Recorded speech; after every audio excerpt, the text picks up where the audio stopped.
Ito po si Liza Sobrano. Nung unang subok ko, ano ako, nung first time.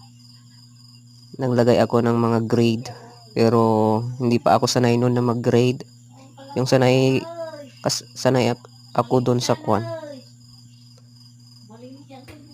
freehand. Kaya freehand yung ginawa ko dyan.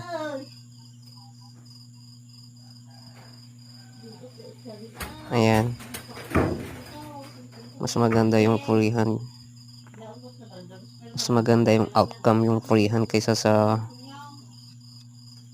drawing grid. Pero di lang talaga ako sanay nun sa drawing grid. Di ko pa na master yun. Yung na master ko lang is yung mag freehand.